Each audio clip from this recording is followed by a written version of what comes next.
Assalamu alaikum wa rahmatullahi wa barakatuh. Before we get started today, Julie was in the hospital and we sent out emails. Everybody got that. We visited with her in the hospital. They are treating it like a heart attack, but it was not a heart attack. It was called a heart event from overexertion. It's sort of like what happens to a marathon runner. So the lactic acid can actually sort of overtake your body, and it can cause your T cells, and not T cells, but white blood cells to go up. And so anyway, she's doing well. She's going to have about 5 weeks of intensive rest. But she sent us a message this morning and asked us to please make dua for her. And she thanked us for all the duas that we had made. And we also want to make dua for, and I'm having a senior moment. What's his name? Kareem and Hussam, right? Okay. He was in a car accident. He thinks he's okay, but he had a concussion, so people think they are okay when they have concussions, and sometimes they're not. So let's just please pray for them and the parents, okay, of that child as well. I was thinking there was somebody else that had asked us to make dua for them, but please continue to make dua for the Tayseer family as well. And I think that's the announcements in terms of family events that everyone should know about. We have a special guest today, and I'd like to welcome you for being with us today. And so would you like to introduce yourself, or am I putting you on the spot? Okay. We're very happy to have you with us. You're welcome. So just so that you understand, and also we're very happy to have you with us today. Would you like to introduce yourself, or am I? I'm John. Very nice to meet everybody. Thank you. Very good. So just to share with you guys that are new with us, we have a culture here of no judgment, no castigation, no criticism, no condemnation, and no indictment. So if anybody criticizes you, judges you in any way, let me know and I'll beat them up in the parking lot. Okay. So I promise I probably wouldn't be able to do that, but I would certainly go fight for you with my tongue anyway. So I want to remind all of you that next week we will do a very short part of the lecture will be about the month, the virtues of Rajab. And then after next week we will go into the lessons of the virtues of Sha'ban. And begin to prepare ourselves for the month of Ramadan, which is expected around May the 6th, give or take a day. So people think that I'm over the top with it.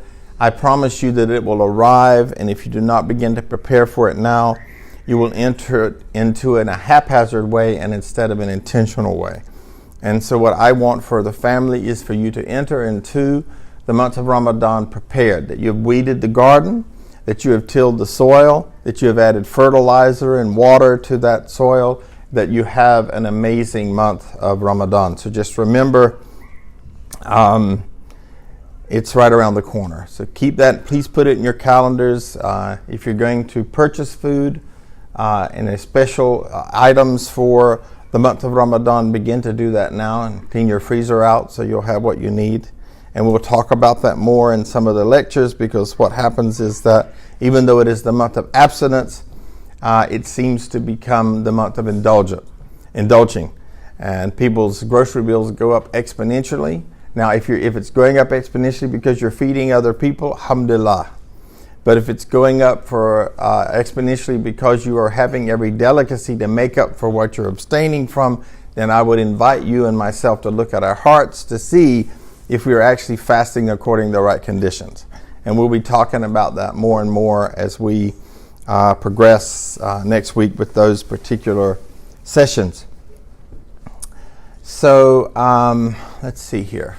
In alhamdulillah ta'ala nahmaduhu wa nasta'inuhu wa nastaghfiruh wa na'udhu billahi min shururi anfusina wa min sayyiati a'malina wa may yahdihillahu fala mudilla lahu wa may yudlil fala hadiya lahu wa ashhadu an la ilaha illallah wahdahu la sharika lahu wa ashhadu anna Muhammadan abduhu rasuluh.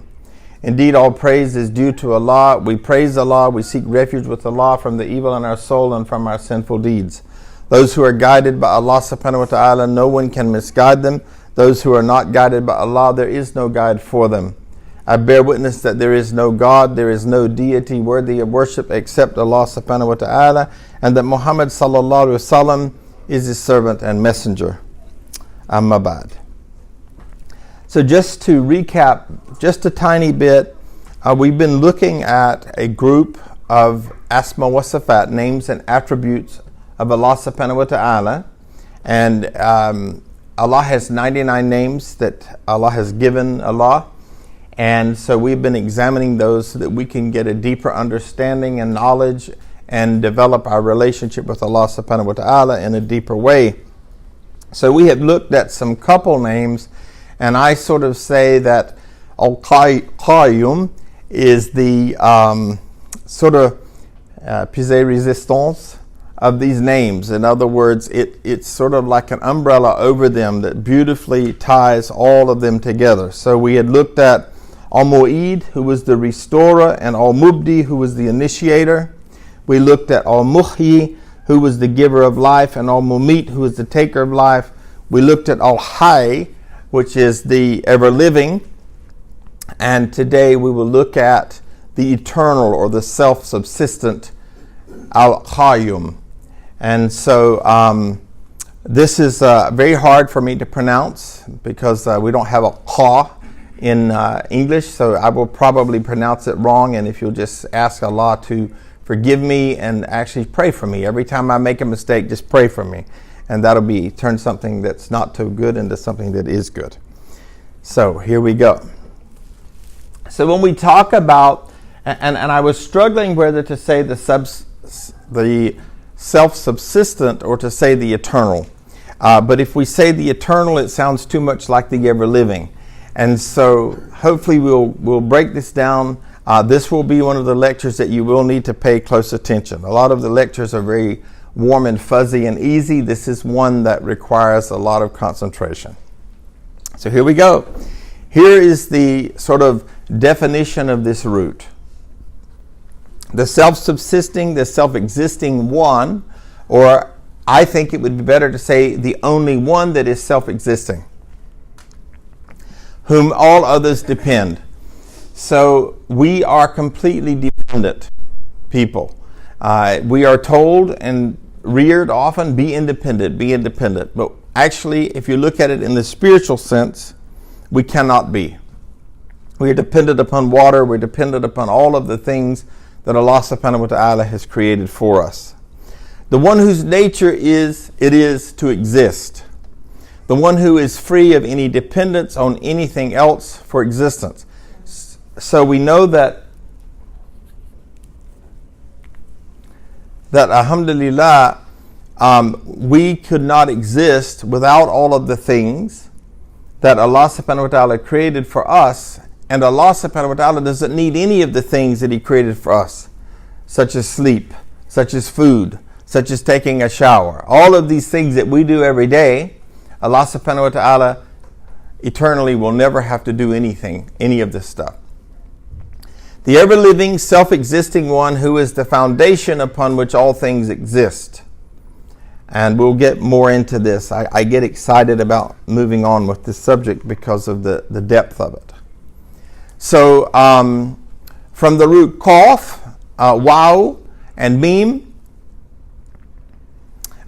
which has the following classical Arabic connotations: to stand up, to rise up, to ascend, become high, and that doesn't mean like high from pot, to begin, to start, to come to pass, to arise, to set out, to be ongoing, to exist, to be founded, to be built on, to undertake, to carry out, to manage, to make a right, straighten out, accurate, exact, or to make righteous, upright. So we see all of these in the Hansware and Al-Muwarid. No, that's not right. I'm trying to think of the other dictionary that I use, but it's not coming to me right now. All of these meanings are tied to this root. So just to sort of set the foundation for as we're moving, I know it's a lot to take in, but just sort of keep in mind all of these definitions. The attribute of Al-Hayy and the Al-Qayuum are often used together, with Al-Hayy signifying the attribute of everlasting life and Al-Qayuum signifying the attribute of self-existing life. The attributes of Al-Hayy and Al-Qayuum express two aspects of the one life. So of all of the names of Allah subhanahu wa ta'ala, many of the scholars say that these two names are like the highest. And so that when you call upon Allah, you should call upon Allah using these two names often. So there are many scholars that have said this. And this is the depth of this name, and perhaps that is why this name requires so much concentration to really get an in-depth understanding of this name. Abu Hurairah reported that whenever the Prophet ﷺ was faced with a serious difficulty, he would raise his head to the sky and supplicate, Subhanallah al-Azim, glory be to Allah the Mighty. And when he implored seriously and strongly, he would say, Ya Hayyu, Ya Qayyum, O ever-living one, O self-existing one, upon whom we all depend. And this hadith is found in Tirmidhi. So for our guest, hadith, there are two major sources for understanding Islam, and the number one source is Quran, and the second one are the ahadith, which is plural of hadith, and it means the traditions of the Messenger of God. So the things that he did, people watched him and they wrote it down, and there's a long chain of transition called isnad, where they went back to the first person that saw it or the first person that reported it to make sure it was accurate. And this is when the authenticity of a hadith is good, sahih as we say, means good and acceptable. It is because that chain of isnad, that chain of transition exists. Transmission, exists. The attribute of Al-Qayuum is also nicely described by the words of Acts 17:28, which say, in him we live and move and have our being.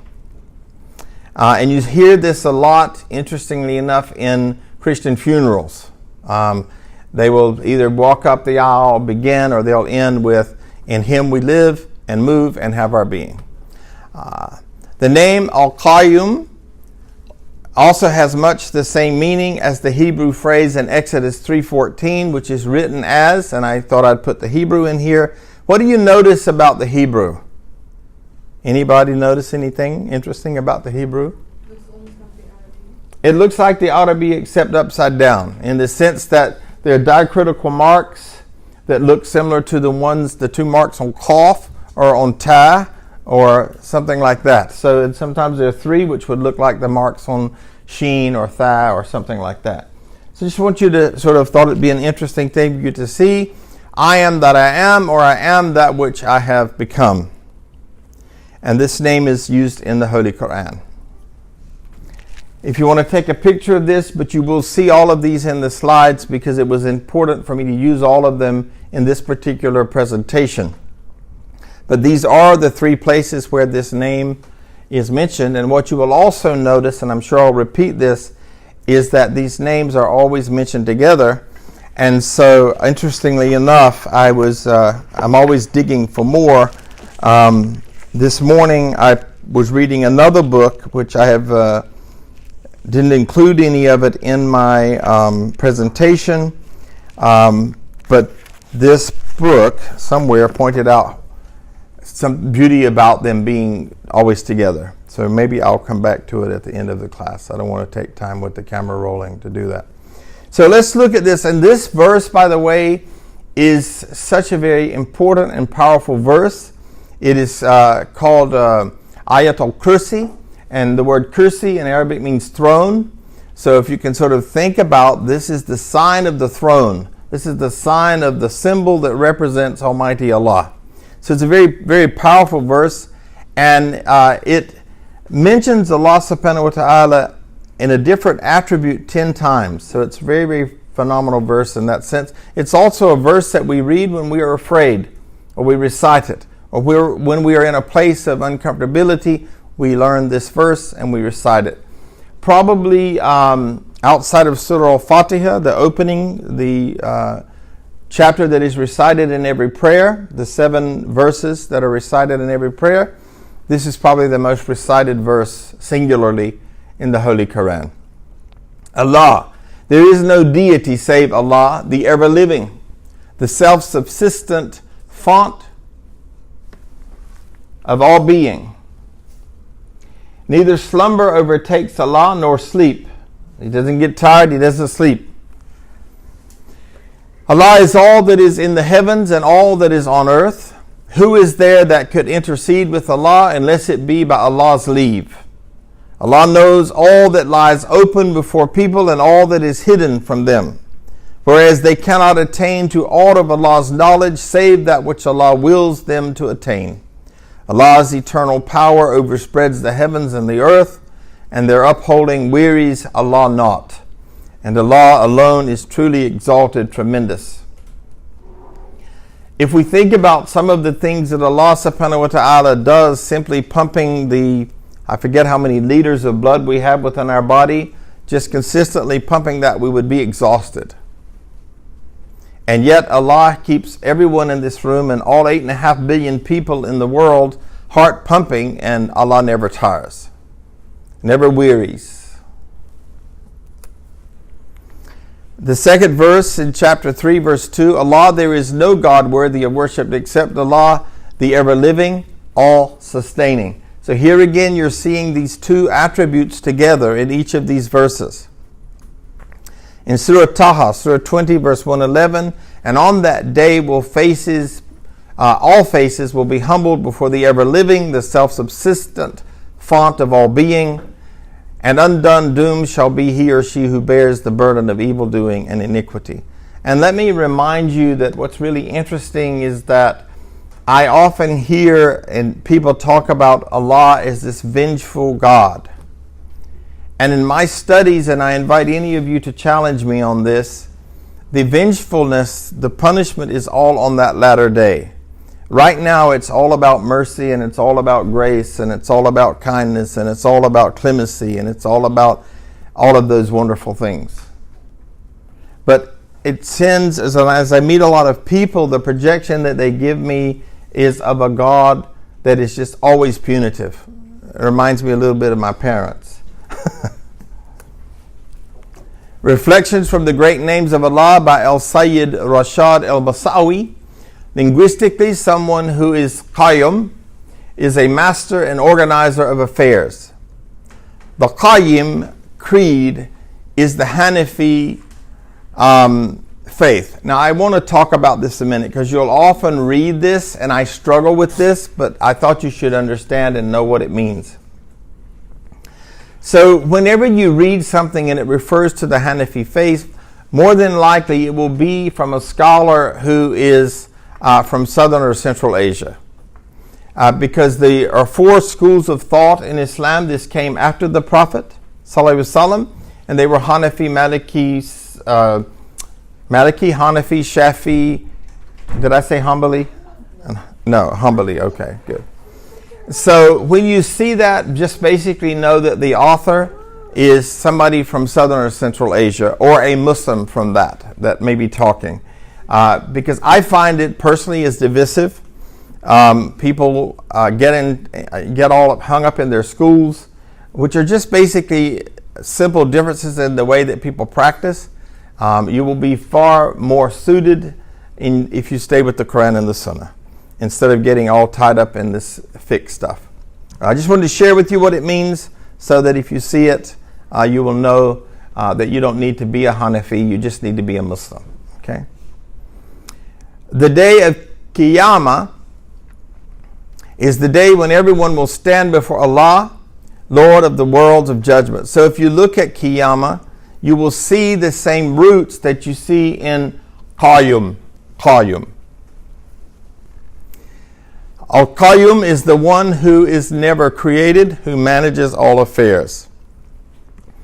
So I don't know if I can repeat this, if it'll come back to me, but I was talking to Naran about it this morning, and it sort of got so deep that we started laughing. But if you think about everything in the universe, is created out of particles. So we talk about protons and neutrons, electrons, and all of that.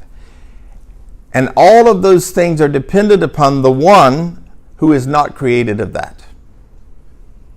Pretty powerful. So everything that has all of those things, and every single created thing, is dependent upon the one that's eternal, subsisting. Doesn't need any of that to be. According to Ibn al-Athir's Al-Qayuum is the one that exists absolutely by his or her own self, not through others, while ever being exists through Allah and because of Allah. Nothing, no life whatever can be without Allah. It is also said that Al-Qayuum is the everlasting, the eternal one, never suffers extinction. Allah is also the one who effects justice and equality, who is self-sustaining, who never sleeps. So we can never really affect justice and equality because we do not have all of the information. And also the way that we've been built, we are subject to misjudge. For example, if I am angry, and I'm a judge, I cannot make a ruling because my heart is affected by my anger. If I'm in love, I better keep my heart in check because then I might do something because I'm in love that gets me into trouble. So we have certain attributes as human beings that we have to really keep in check. Nothing, no life whatever can be without Allah. It is also said that Al-Qayuum is the everlasting, the eternal, who never suffers extinction. And so, as I said, I already said that, but I just love this stuff. Imam Al-Ghazali said, "Be informed that things may be divided into the following: things which need no physical space, such as conditions and qualities. It is said that they do not stand on their own, and things which do not necessarily require a space, such as essence. For the latter, although it may stand on its own merits, it does not hinge on a place or a space. Requiring nothing is essential for its being, nor does it need something else existing." So it is deep. I warned you in advance. When you process this, you might have to go get another cup of coffee because it is something that you really do have to really try to grab a hold of.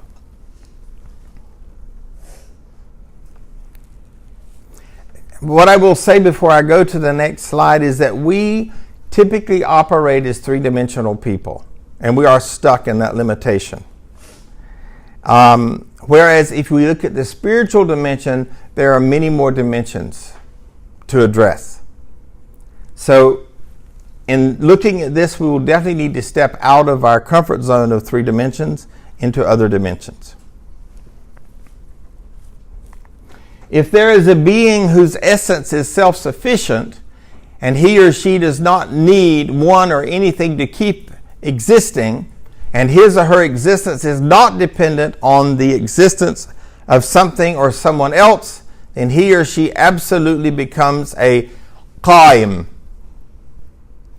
Yet if Allah, besides all the above, is the cause of the existence of everything and everyone else, so much so that things cannot be conceived to come to being without Allah, then certainly that is Al-Qayuum, for Allah stands on Allah's own merits while everything else is sustained by Allah and through Allah. This surely fits none except Allah Almighty.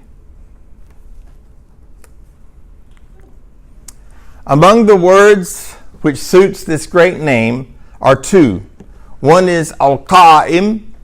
Allah subhanahu wa ta'ala said in Surah 3 verse 18, "Allah is witness that there is no God save Allah. And the angels and the men and women of learning too are witnesses." So there is something here that I must just deviate to speak about a moment, and that is the importance of knowledge.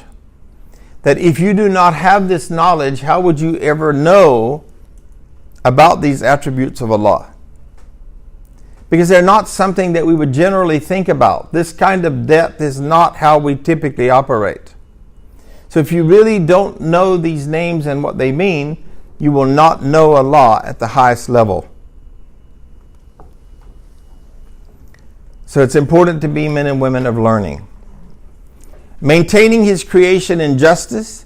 There is no God save Allah, the Almighty, the Wise. The second is Al-Qayuum, This quality is not applied to the Almighty, but it describes the characteristics of the Holy Quran.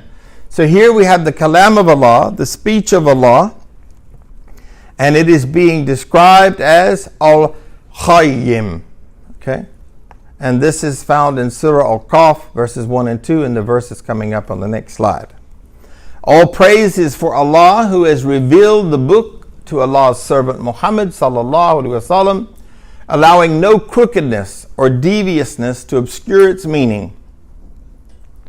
Allah hath made it unerringly straight and clear, perfectly upright, in order that Allah may warn the godless of a terrible punishment from Allah, and that Allah may give glad tidings to the believers who work righteous deeds, that they shall have a goodly reward.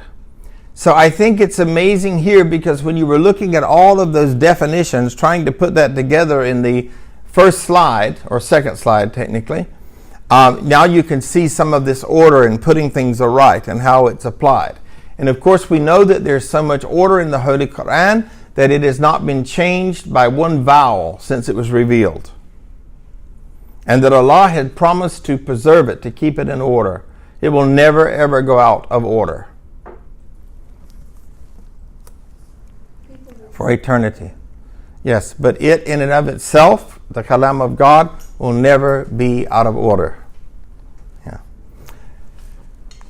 There is no doubt about the existence of things. They may all require existence of their own merits, or they may exist by way of probability. Some of them may possibly exist, while others have got to exist. The first assumption, that is, that they must all be required to exist, is impossible.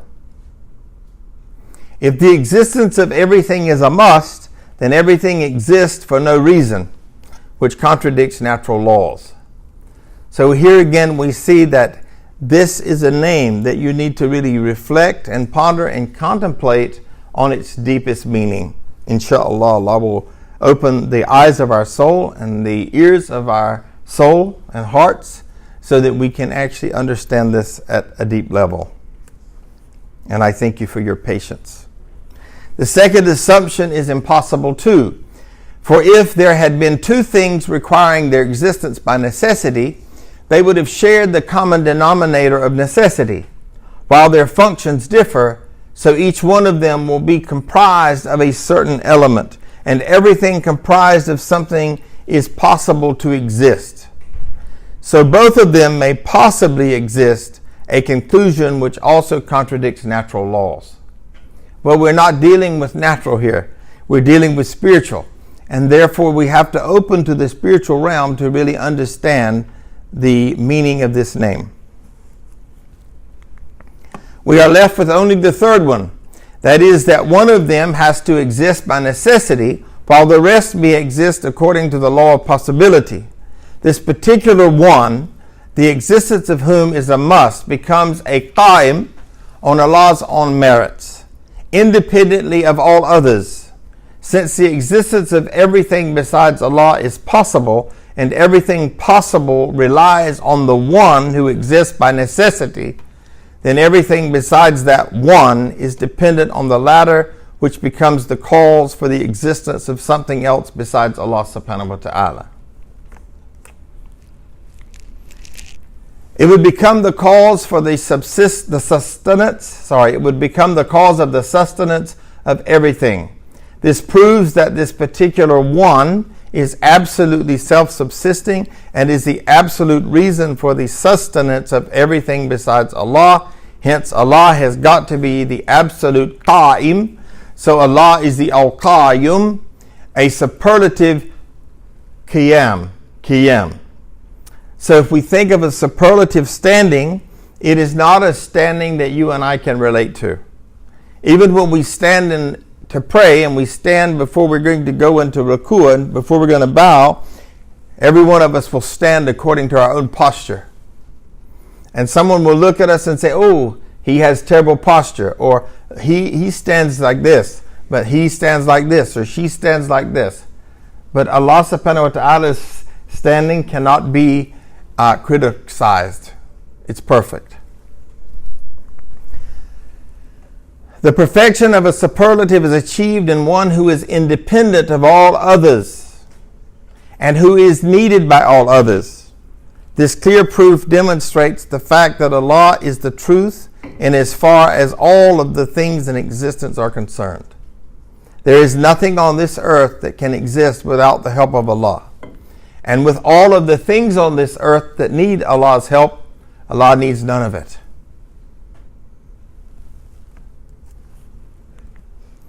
If you can absorb all of this, let us say that Allah's effect over others may either be by way of necessity or by creation. If the first possibility is adopted, Allah's being present since time immemorial will necessitate the existence of everything else also.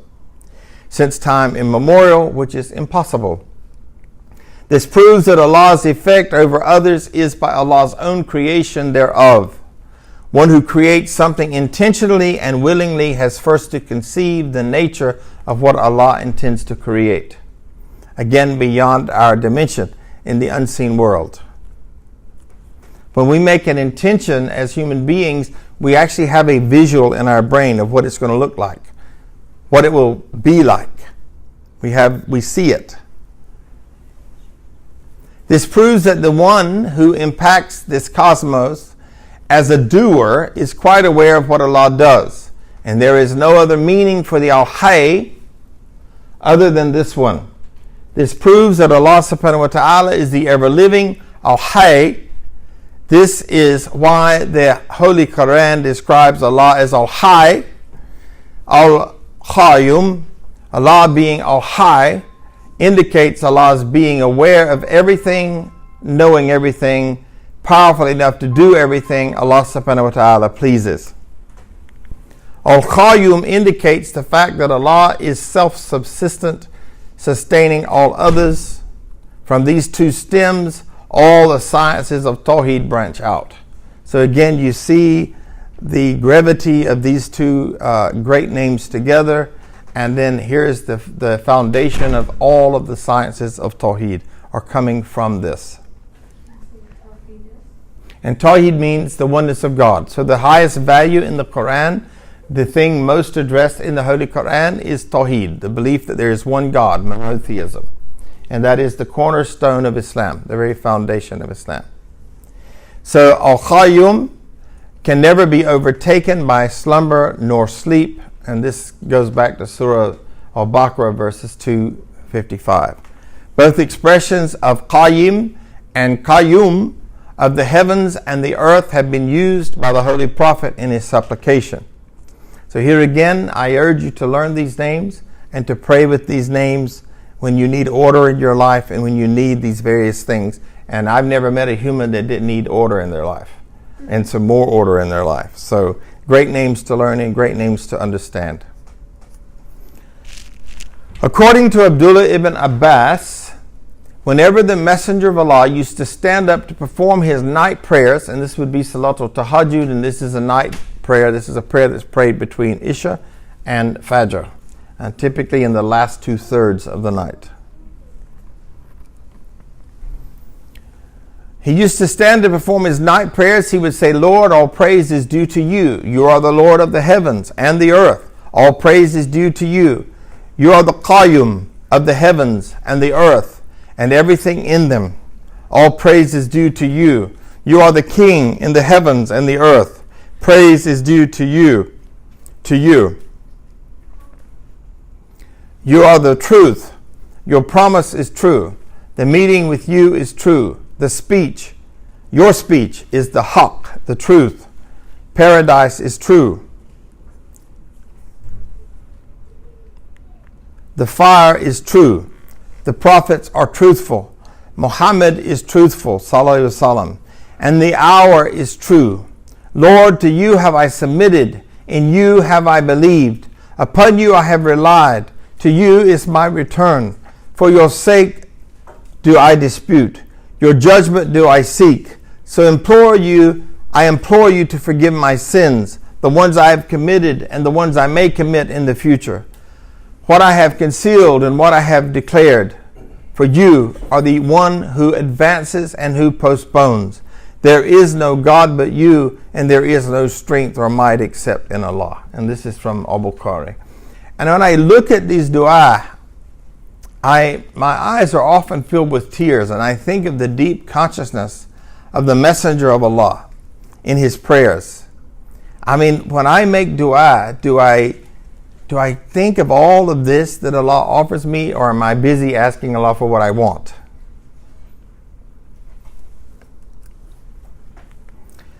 According to another tradition, he has invoked his Maker saying, O Al-Hayy, O Al-Qayuum, we solicit your help by your mercy.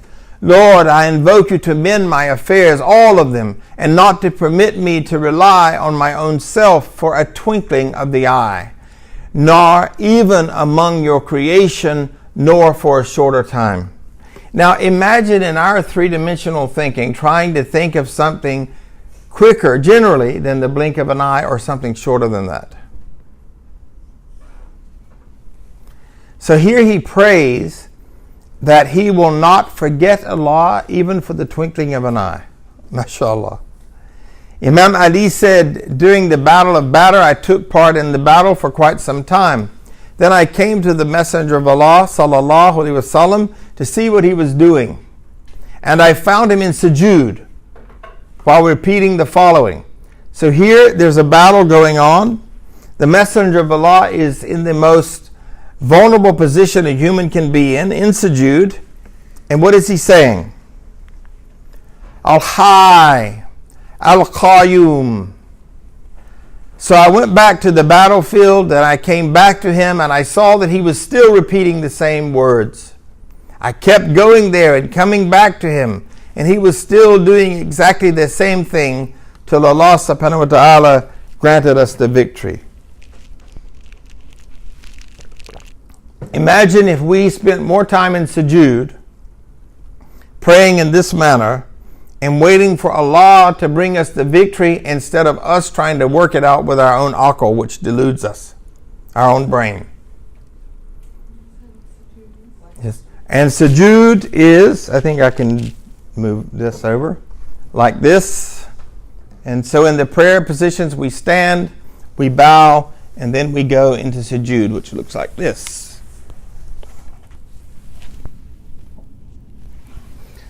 So imagine that, how long he must have been in that position. If the guy go and come back 3 times in a battle, and he was still in the most vulnerable position. Abdullah ibn Abbas said that the greatest of all great names of Allah is Al-Hayy and Al-Qayuum. Anyone who truly realizes that Allah is the Qa'im, Qayyim, Qiyam, and Qayyum will never detach his or her heart from loving the Creator. He said, be informed that since we have proven that Almighty Allah is Al-Qayuum, Allah's being so hinges on many conditions. And so these great scholars wrote these conditions that I'm sharing with you.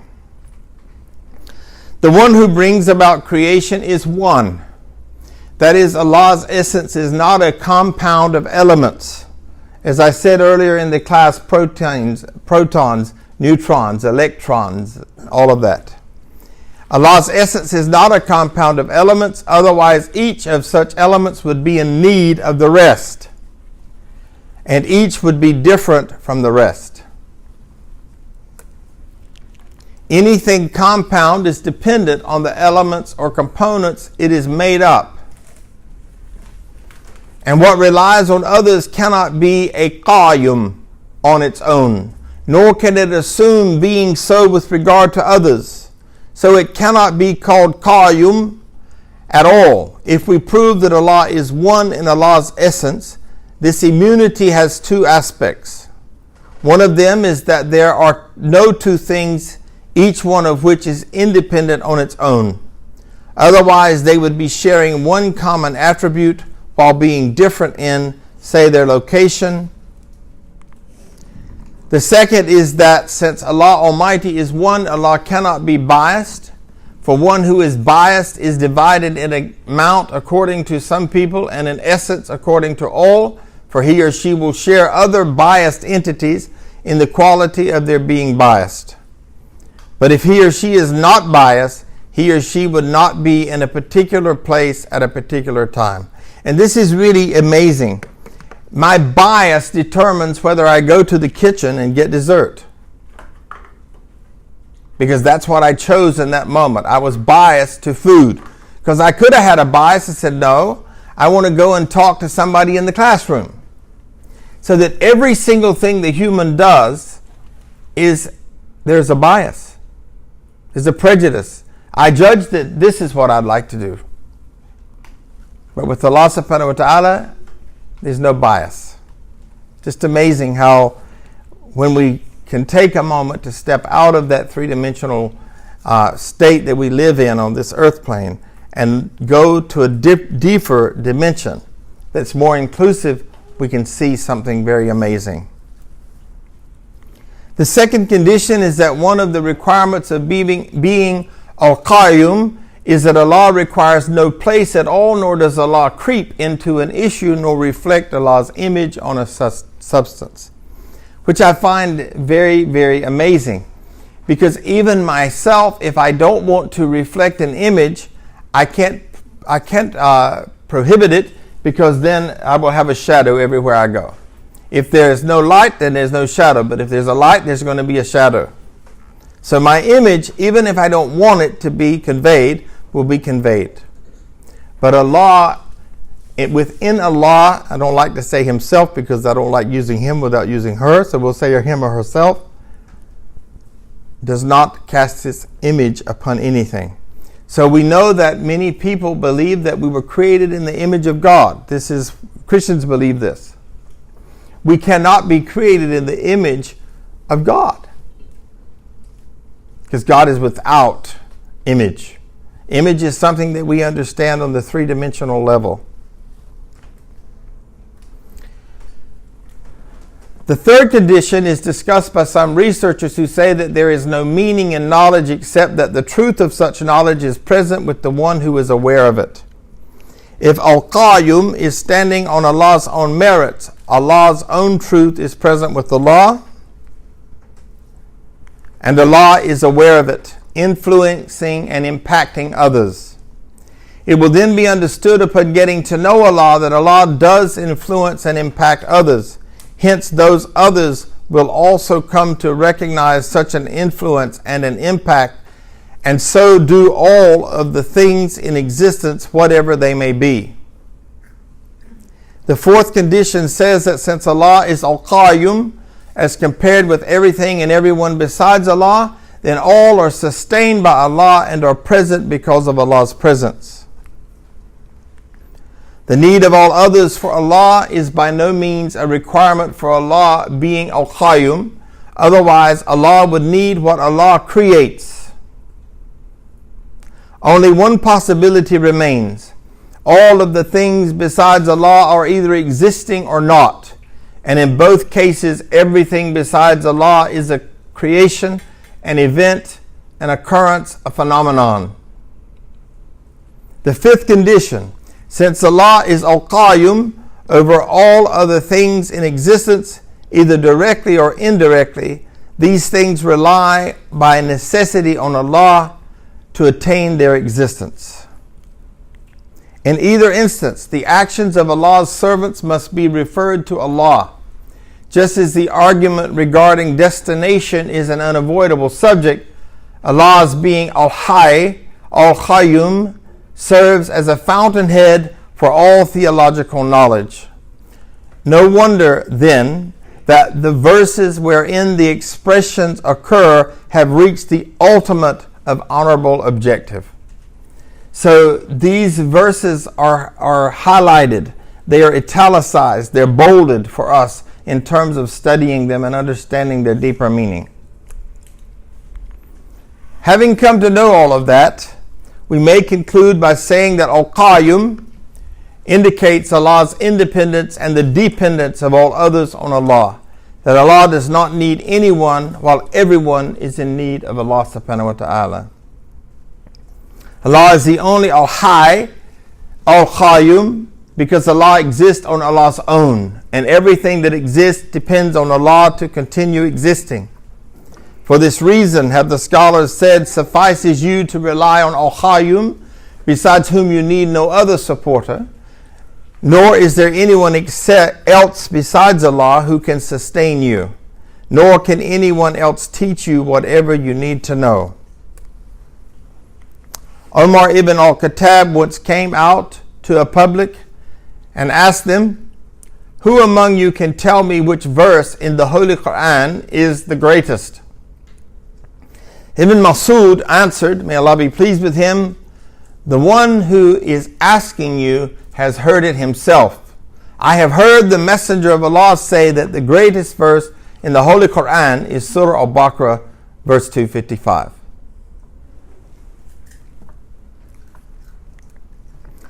Allah is Allah besides whom there is no other God, the ever-living, the self-subsisting, by whom all subsist. Neither slumber overtakes Allah nor sleep.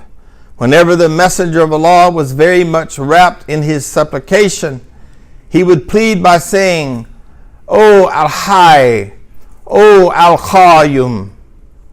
And Ayat al-Kursi starts with unifying Allah, highlighting the perfection of Allah's divinity and oneness in Allah's essence, qualities, and actions. A believer's conviction of these facts and the status he or she has for the Almighty Allah in his or her heart and its reflection on his or her conduct, all that bestows upon him or her the sweetness of conviction with none can taste except the believers, making him or her acquire confidence in Allah, tranquility and serenity of the soul, and success in both abodes. And this comes from the writings of Ibn Kathir.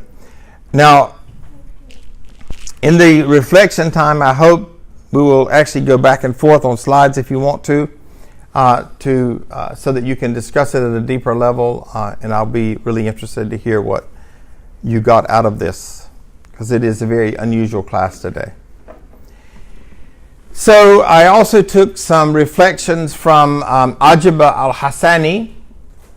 Al-Qayuum means the everlasting and eternal, which would mean that it is a self-signifying attribute.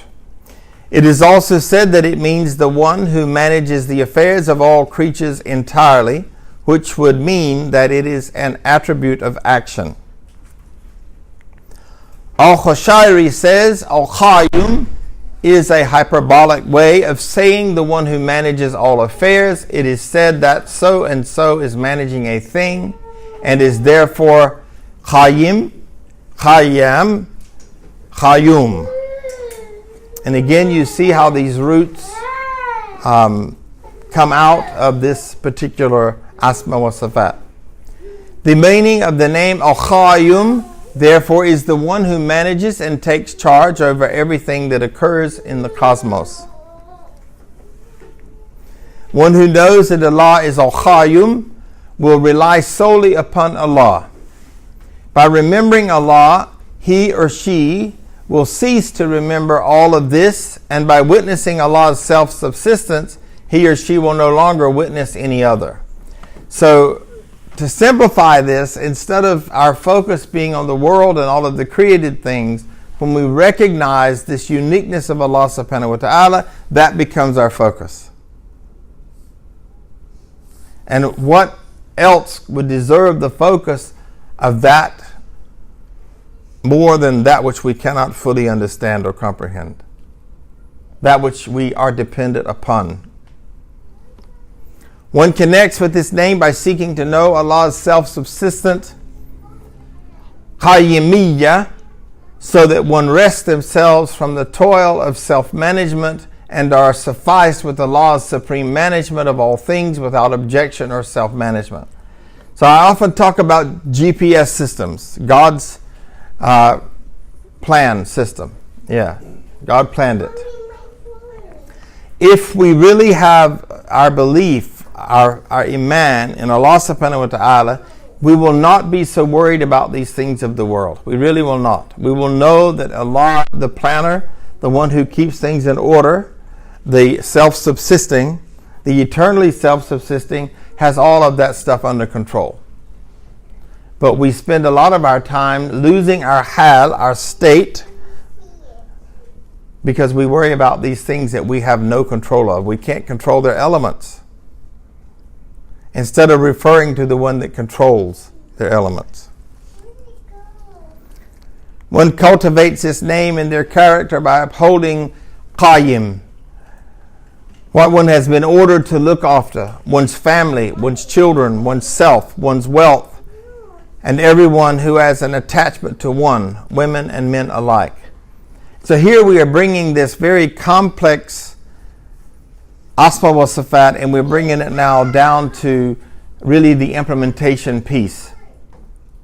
So that part of understanding the eternally self-subsistent is recognizing that ibadah, worship for me, is taking care of certain elements Allah created and put under my care. And of course, we see here family, children, even our body has rights on itself. Allah has given those rights to the body. So we are supposed to be faithful with our wealth. Here we're seeing this. And so we are not extravagant. We are not given to tabdir, extravagance. We see that our wealth is an amana, a trust from Allah subhanahu wa ta'ala. And then we are faithful to handle that money in a way that Allah will be pleased. So all of these created things, and many aspects of them, it is an opportunity for us to worship. One will realize this name when it is firmly established within one, to the point that one tends to the affairs of creation entirely.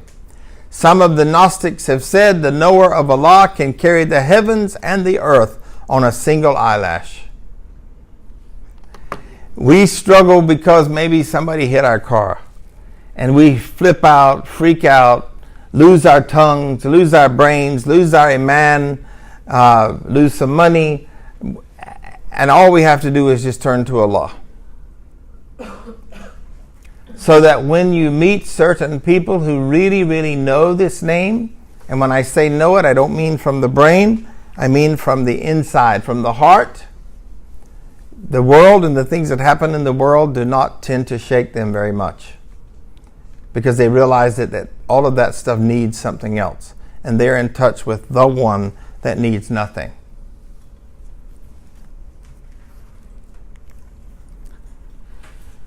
Reflections from the 99 Names of God by Daniel Thomas Dyer. How much life do you think one tree supports? Many species of birds build nests in its branches. Hundreds of different insects make their home in it. Caterpillars feed on the budding leaves, and beetles and fungi feed on the fallen ones. Mice, squirrels, deer, and badgers feed on the fallen acorns, and bluebells grow in the light that comes through its leaf canopy.